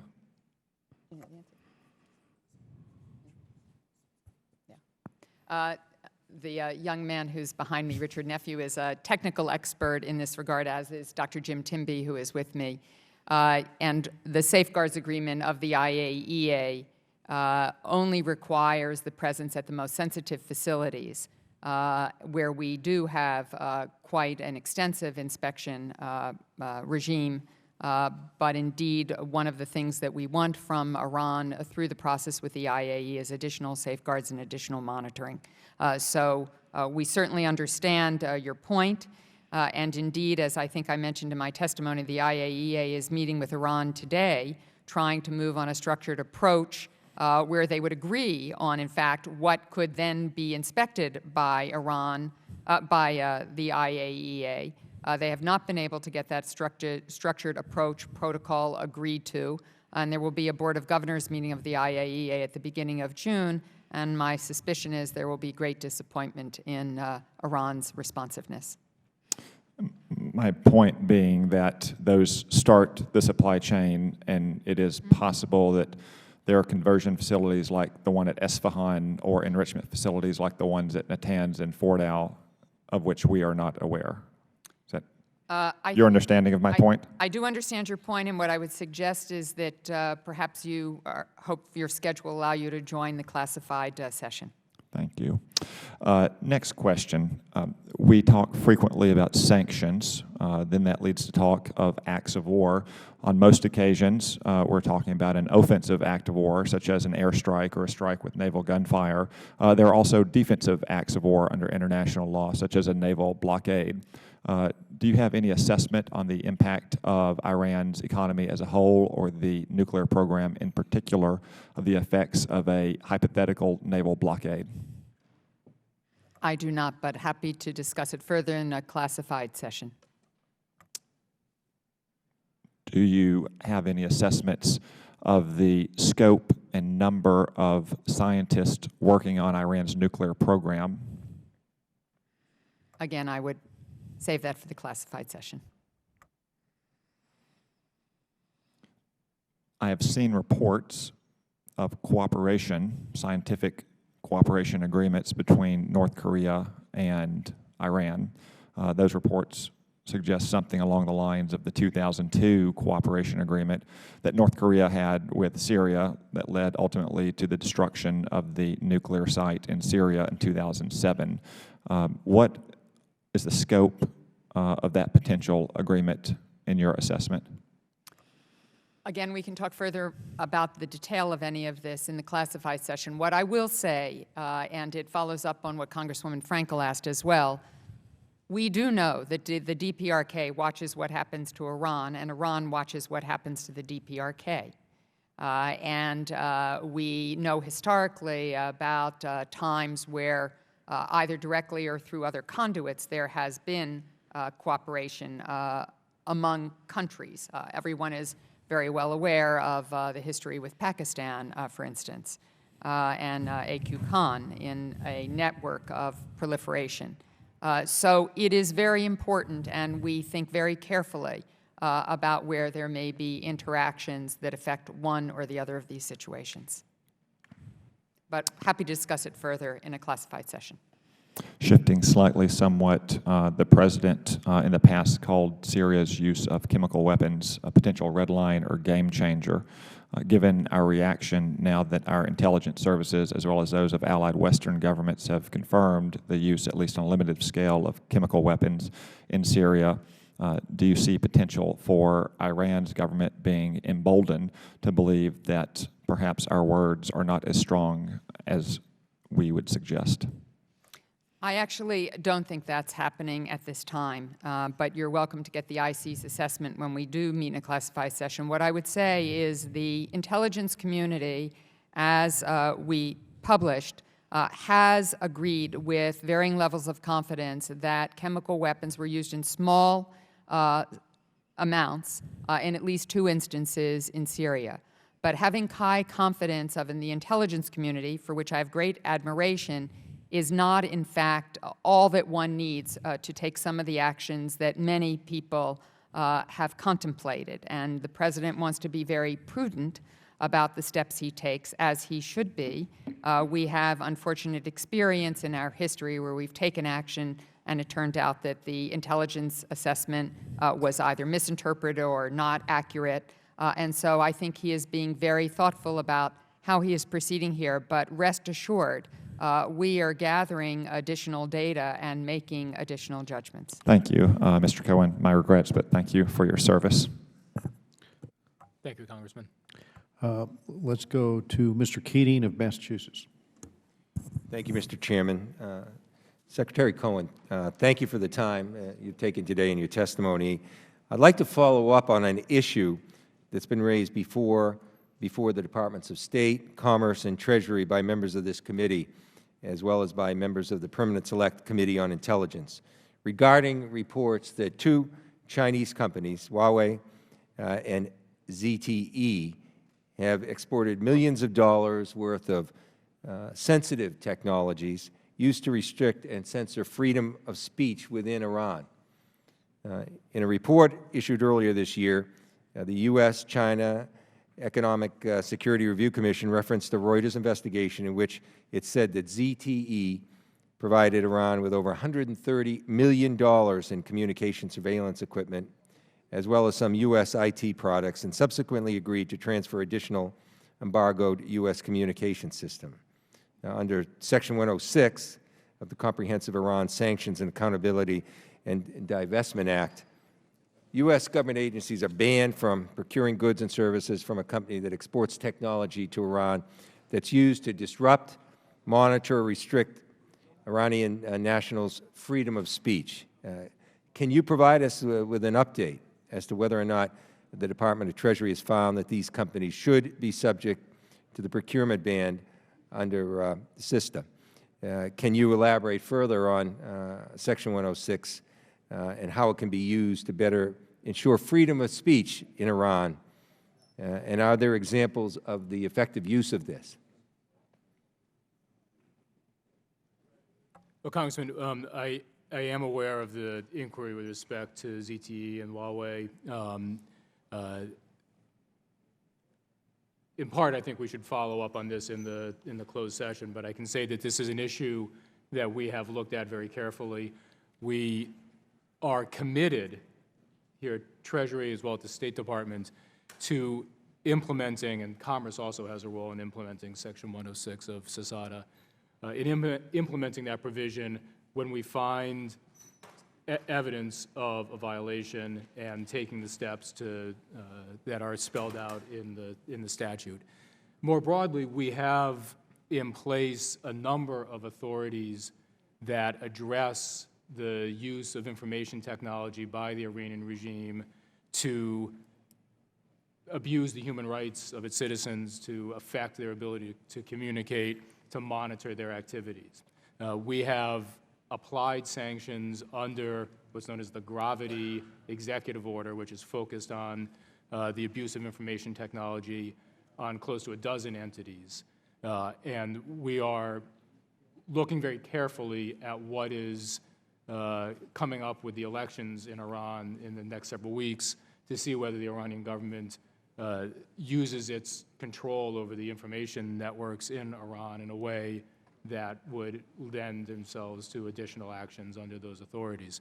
So, to say we can follow up more on this in the classified session, but this is an issue, the ability of the Iranian people to communicate with one another and to do so in a free manner that is very important to us. Yes, because I look forward to that, and I thank you for that. I look forward to the briefing, because I think that it's not just a human rights issue, which is extremely important. It's also undercuts, I think, the effectiveness of the sanctions, too, when groups can't communicate fully and openly about their perception of the results of the sanctions. And one of the purposes of that is to share that kind of feeling among the citizens there, and hopefully have that bring pressure on a more democratic approach, and one that certainly will move them away from nuclear procurement. So I look forward to that, and with that, I yield back, Mr. Chairman. Thank the gentleman. We'll now need to go to 3 minutes for the remaining members, but we'll go to Mr. Meadows. Thank you, Mr. Chairman, and I thank you for not highlighting my time from this morning's run, as I'm sure I'll be using more Ben Gay than Mr. Cotton. But I want to go ahead and follow up a little bit on the P5+1 negotiations. And some analysts, Ambassador Sherman, have indicated that as Iran walks away from these negotiations, the deals typically get sweeter. Would you agree with that assessment, or I'll let you clarify that? Thank you for asking the question. No. When we were originally put the Baghdad proposal on the table, as I said, it dealt with 3 elements as a first confidence-building measure: the enrichment of over 5% in uranium, the stockpiles of that, and Fordo. There are many ways to skin each of those cats, and so in our efforts to try to move the negotiation, we made a couple of small but really insignificant changes to what we were requiring. I would also say, not to take your time, and I hope the chair will allow you an extra minute, I just wanted to tell you and the rest of the committee, my colleague handed me a note that after meeting with Iran in Vienna today, Mr. Nackerts of the IAEA said, quote, "We could not finalize the structured approach document that has been under negotiation for a year and a half, and acknowledged, quote, our best efforts have not been successful so far. No date for a further meeting was set, and so this means that the Director General Amano will go to issuing a report at the end of this month, and there will be a Board of Governors meeting in early June to decide what, if anything, further can be done." Thank you for that message. And so let me switch a little bit to Europe and Iran. Europe has been a valuable partner in working with us in terms of sanctions. Billions of dollars worth of oil, have truly dried up, so to speak. However, it seems like the European Union appears to still be handling transactions in euros, which essentially allows for the bypassing of some of these sanctions. What are we doing to try to persuade the EU from stopping this practice of continuing? Well, Congressman, you're exactly right. The European Union has been a tremendous partner in our efforts to apply sanctions on Iran, and what they've done has made a dramatic difference in the force and power of our sanctions. With respect to euro transactions, we are very actively engaged with the Europeans to ensure that there's no ability for Iran to clear euros through Europe in a way that would not be caught by the existing European sanctions, the existing European framework that very significantly restricts the ability of Iran to transact. I think we're making very good progress, and I would say, I see my time is up, just one final point.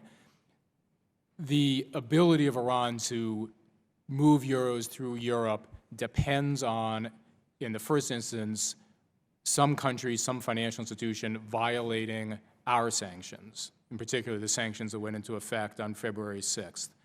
So regardless of whether the Europeans have a protection put in place, we have a protection put in place to prevent Iran from getting access to those euros, and we intend to ensure that that does not get violated. And I can see my time has expired. I appreciate the chairwoman's or chairman's indulgence, and I will submit the rest of the questions for the record. Very good. Thank you, Mr. Meadows. We go down to Mr. Schneider of Massachusetts. Illinois. Illinois, thank you. Thank you, Mr. Chairman. Thank both of you for your time here, your testimony, and your service. I've read quite a bit lately about how Iranians are adapting, trying to find ways not just around the sanctions, but ways to live within the sanctions, diversifying their economy, moving away from dependence, over-dependence on the energy sector.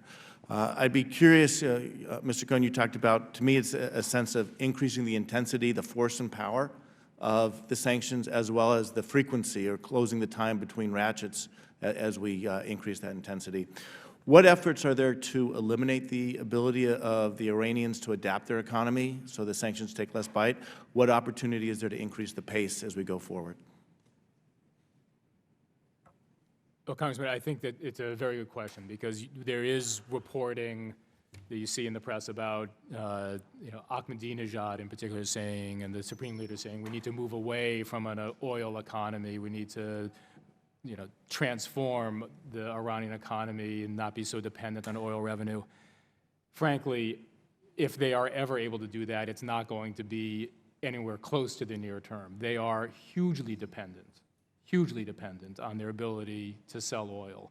And there are, a small number of additional revenue sources in the Iranian economy, but I think 2/3 of their earnings historically have come from their oil sales, 2/3 or 3/4. So what we are doing in targeting, in particular, their oil sales, targeting their ability to get access to the revenue from their oil sales, is not something that the Iranian economy, the Iranians are going to be able to adapt themselves away from in anything in the near term. And in second part of your question is the pace, intensity of the sanctions. We are committed to working with this committee, working with Congress to put into place additional measures. The administration itself is actively engaged in looking at ways that we can take action to apply additional sanctions. We are enforcing the sanctions in a very vigorous way. So we are, if anything, picking up the pace of both our enforcement efforts as well as the creation of new authorities. Let me take you in a slightly different direction, and that's with Iranian supply of Syria transiting weapons through Iraq. It's of grave concern. Today we saw that there were rockets falling on the Israeli side of Mount Hermon. This is an issue of, like I said, of great concern. What actions are we taking? What can we do to reduce or eliminate the ability of Iran to transfer weapons through Iraq? Well, we will discuss this further and in more detail in the classified session, but what I can say, Congressman, is Secretary Kerry has had very direct conversations with Prime Minister Maliki, as have others, and as a result of those talks, we are seeing more inspections of planes that are flying over Iraq, headed toward Syria, or potentially headed toward Syria. We've seen a change in behavior. Is it sufficient yet? In my view, not quite sufficient yet, but we are putting on very serious talks with the Iraqis about what they must do and, in fact, what other countries must do. And we have had instances, which we can talk about in that session, where countries have been aware of transiting, have interdicted and stopped both weapons and goods that are going to Syria, as well as a lot of successful interdictions in terms of evading sanctions toward Iran. Great, thank you, and I look forward to speaking in the next session. Mr. Radel from Florida. Thank you, Mr. Chair. One thing I love about this committee is the spirit of bipartisanship that we have here. We're beyond R or D or party lines. We work together for what's best for the United States. That said, we had Secretary Kerry here not too long ago who said something I think that we can all agree on when it comes to the talks that we have had over and over.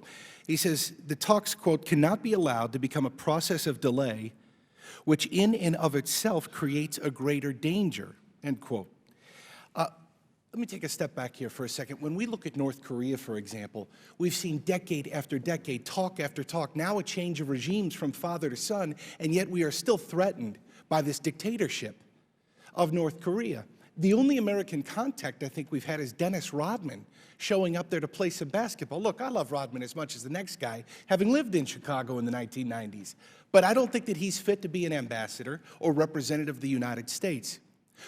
When we go back to Iran, when do we say enough is enough? Ambassador Sherman, I'd ask you, do we have any kind of clear-cut definition when we say that this is just stalling and we're done with talks?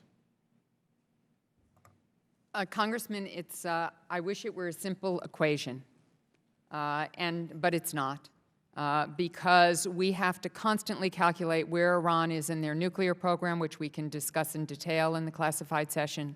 We have to consider where our international partners are, because we have to exhaust every possibility for diplomacy, for a peaceful solution, because if we are to take other action, we must have international support to do so. So this is not a simple equation. I wish it were direct, linear, clear. I wish I could tell you today what the moment will be. The President has said, the Secretary of State, there is still more time. Prime Minister Netanyahu has said that as well. But that time is not indefinite, and we are in constant assessments, not only within our own government, with other governments, including with Israel, on those assessments of where we are on the various clocks to make those choices. Agreed, and it is undoubtedly reassuring to hear that from the Prime Minister Netanyahu in Israel. We would all like a peaceful solution to this at the end of the day. I thank you for your service. Just real quick, is there anything that, in terms of looking at suspending nuclear activity, is there any clear-cut answer to, are we asking for them to suspend it all? For the record, could you state where we stand on that? For the record, we have said that the end of this story is full compliance with UN Security Council sanctions and all of their obligations under the NPT. Great, and I look forward to our conversation later. Thank you both, Mr. Chair. Thank you very much. Congresswoman Meng of New York is recognized. Thank you, Mr. Chairman. Thank you, Mr. Ranking Member. And thank you to Ambassador Sherman and Mr. Cohen for being here today. In 2009, it appeared that the Iranian people, or a large percentage of them, truly rose up against the regime. Iran is a young country that is increasingly disaffected with its regime. We are now upon another Iranian election, one without a relatively liberal candidate. Can anything be done to again galvanize and support the pro-democratic forces, and what is your assessment of the Iranian public sentiment on the eve of their presidential elections? Congresswoman, I wish I could tell you that all of the voices of those who may not like where their government is today are speaking up or feel that they can speak up, but that is not the case. There is tremendous repression in Iran, and the destructive actions that were taken in 2009 have had a lasting impact. The Green Movement, as it was then, which was actually most focused on getting rid of voter fraud as the election approached, really does not exist as an organized entity. There are, of course, other voices in Iran, but they are often thrown in jail, or their families are harassed, or their businesses are closed. The State Department, along with other partners in the U.S. government, are doing everything we can to ensure that people can talk with each other, that they have avenues for speech. We have Virtual Embassy Tehran, which is a website, and we do everything we can to make sure that that isn't jammed and people have access to it. We have Farsi speakers who communicate, and we'll certainly take Congressman Rohrbacher's suggestions about additional languages into account. But we are trying to do everything we can to support the space, not for us to take sides. It's up for the Iranian people to decide who they want as their leadership, but to make sure there's a transparent, free, and fair election. And it appears we are very far from that today. Thank you. I yield back my time. Thank you very much. And now we go to Mr. Messer of Indiana. Thank you. I thank the chair and the ranking member. Certainly want to say thank you to Ambassador Sherman and Mr. Cohen. I was encouraged by your testimony about the impact of sanctions on the Iranian economy. Clearly, it's having a big impact on their currency. But of course, the goal of the sanctions is not to just simply cripple the Iranian economy. The goal of the sanctions is to change their behavior as to the nuclear enrichment program. And I'm not trying to throw this out as a trick question. I just would ask for your assessment. What impact or any impact have we seen on these sanctions as to their behavior in the nuclear enrichment program? I would say a couple of things. First of all, Iran knows that they pay a cost for their continuing intransigence, and that was not always true. You all have said it yourselves. For many years, that was not true, but now there is an international regime unlike any other, and so every day they pay a cost, and that cost only increases and ramps up. There's only more cost to be held. Secondly, as Undersecretary Cohen mentioned in his testimony, in the last round at Almaty II, as we call it, Iran really put the need for sanctions relief on the table. In the past, there had been quite a bit of happy talk along the lines of what Congressman Schneider mentioned, which is, Iran saying, oh, you've helped us to diversify our economy. This is great. We're doing greater scientific technology. It's made us create new things. This time, all of that was gone. It was all about, we need sanctions relief, and let's talk about how little we can do to get it. So I don't want to put words in your mouth, but I'm hearing you say we see some diplomatic movement. Yes. We're aware of no efforts that have changed as far as their efforts to obtain a nuclear bomb.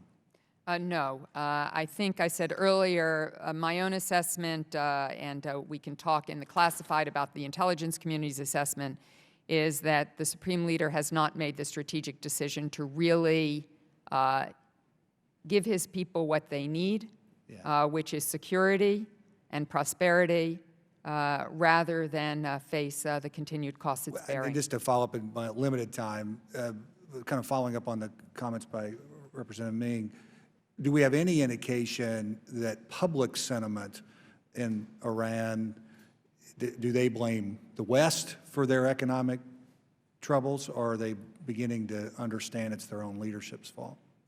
Again, we can ask the intel community, but the public polling data that I have seen shows a mixed bag. I think that Iranian people are frustrated with the economic mismanagement of Iran, which is, quite frankly, also a major factor here. But there is obviously a great deal of nationalism in Iran as well. Thank you very much. Dr. Baer is recognized. Thank you, Madam Chairwoman, Ranking Member. Thank you, Ambassador and Mr. Cohen. Yeah, I think we've touched on a number of issues, and both Democrats, Republicans, House, Senate, and administration clearly understand that a nuclear-armed Iran is not a possibility. We clearly understand where that red line is, and we'll do what's necessary to prevent that. Do we believe that the Iranian leadership understand what a red line is and understand what we're saying? One of the things I learned a long time ago as a diplomat is it's always hard to know exactly what the other side is thinking because their history, their culture is different than ours. And I often sit on the opposite side of the table with Dr. Jalili and his delegation, and it's hard work for us to talk with each other as opposed to past each other. I think they understand that the United States is the last remaining military superpower in this world and the last remaining superpower in this world, and that we mean business. I think they are clear that we will do whatever is necessary to keep them from having a nuclear weapon.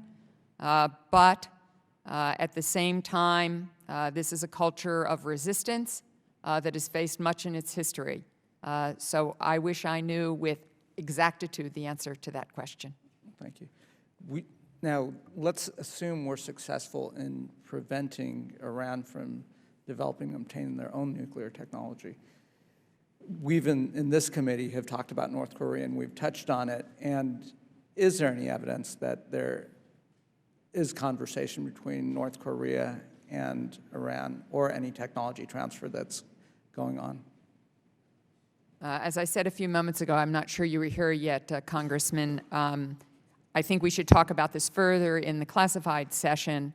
There have been historic networks, largely led by A.Q. Khan out of Pakistan, that have had an impact on all of the nefarious actions of countries around the world in terms of proliferation. But I think further discussion we should hold for a classified session. Great. I look forward to that discussion. I'll yield back. We now recognize Mr. Weber. Thank you. Madam Ambassador, you said in your exchange with Congressman Brooks that there was no pulling back from that stance. How about going forward? Are you prepared to, well, let me back up.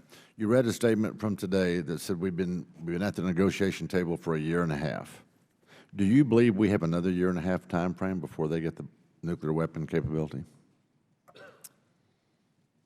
What the President said, Congressman, is from the time Iran makes a decision to go for a nuclear weapon. No, but I'm asking you, and I'm a short time, forgive me. Do you believe that from today, I think we don't know the answer to that. There are many factors I think that's involved in naive. that. We don't have 1.5 years. We just don't have 1.5 years. And so let me make that point. In response to Representative, the other congressman who said, we need the pedal to the metal, will you go back to the Secretary of State and will you say, Mr. Secretary, I recommend that we give the Israelis the bunker-busting bomb, that we give them the technology now, not to wait, because it's your recommendation that we don't have 1.5 years. And I agree with the tenor of what many of our colleagues are saying, is that we've had a lot of talk a long time, and I think it's getting down to the 9th inning. Don't you agree? I will certainly let the Secretary know your recommendation, Congressman. Okay, well, that sounds like a good diplomatic answer. A very specific question. There's a $30 million administration request for funding from the Near East Regional of the Near East Regional Democracy Fund, a fund which is geared specifically toward helping support democratic reform in Iran. Isn't it true, or why is it that that funding has gone almost exclusively towards internet circumvention and technology updates? Why not to boots on the ground? Why not to the opposition, reformists or democratic activists that are operating on the ground? Well, in fact, what we're trying to do is what we can do, which is to help people to create the open space for the kind of organizing that you're discussing. And in those who have talked with us about what the needs are, this is very high on the list. Well, thank you, and I really do expect for you to go back to Secretary Kerry and to tell him that we don't have a lot of time left, and he knows that, and I suspect we'll talk more about it in the skiff. But I hope that we come up with concrete ideas to take countries like China and quit giving them exceptions, whatever you want to call them, and to make sure that they understand that we're fully committed to all of the sanctions, and if they're not complying with those, then they need to feel some of the weight of that as well. And I yield back a whopping 13 seconds. We now stand adjourned. I want to thank Ambassador Sherman and Mr. Cohen for their testimony, and they've agreed to make themselves available to go into closed session. So we will do that immediately and ask members, you're all encouraged to attend. Thank you. We stand adjourned.